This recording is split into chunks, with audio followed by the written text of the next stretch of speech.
السلام علیکم ناظرین، نہار منہ ایک کیلا کھانے سے جسمانی کمزوری دور ہو جاتی ہے۔ گرم پانی پینے سے دانت مضبوط ہو جاتے ہیں۔ بکری کا دودھ گرمی نہیں لگنے دیتا۔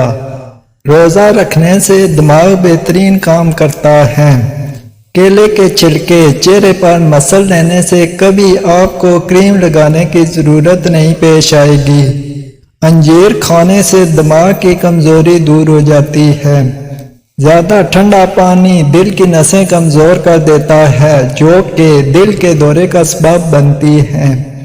تھوک زیادہ گاڑھ آئے تو یہ بدن میں طاقت کی کمی کی علامت ہے۔ خالی پیٹ نہانے جلدی بوڑھا نہیں ہونے گے۔ کھانے کے فوراً بعد سونے والے بندے سرگی جلدی آتی ہے۔ روزانہ کشمش کھانے والے انسان کو جلدی کوئی بیماری نہیں لگتی۔ بوڑھے چہرے کو جوان کرنے کے لیے ادرک والے پانی سے چہرہ دھونا شروع کر دو۔ کم سنائی دیتا ہے تو انگلی پر ناریل کا تیل لگا کر کانوں میں پھیرو، سنائی دینے لگے گا۔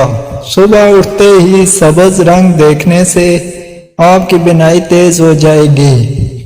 نیم کا رس زخم پر ڈالنے سے زخم جلدی ٹھیک ہو جاتا ہے۔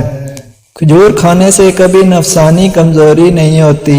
سر پر نمک والا پانی ڈالنے سے جوئیں ختم ہو جاتی ہیں۔ برف کھانے سے بندہ جلدی بوڑھا ہو جاتا ہے۔ گرم پانی پینے سے انسان دیر تک جوان رہتا ہے۔ کچی روٹی کھاؤ گے تو بیمار پڑ جاؤ گے۔ زیادہ دیر جاگنے سے عقل کم ہو جاتی ہے۔ شوگر والے مریض شکرکندی اور چقندر استعمال نہ کریں۔ امرود کھانے کے 1 گھنٹے بعد تک پانی نہ پئیں۔ زیتون کا تیل روزانہ رات کو سونے سے پہلے ناف میں چند قطرے لگانے سے انسان جوان رہتا ہے۔ اللہ حافظ۔ ویڈیو کو ضرور لائک کریں اور چینل کو سبسکرائب کریں۔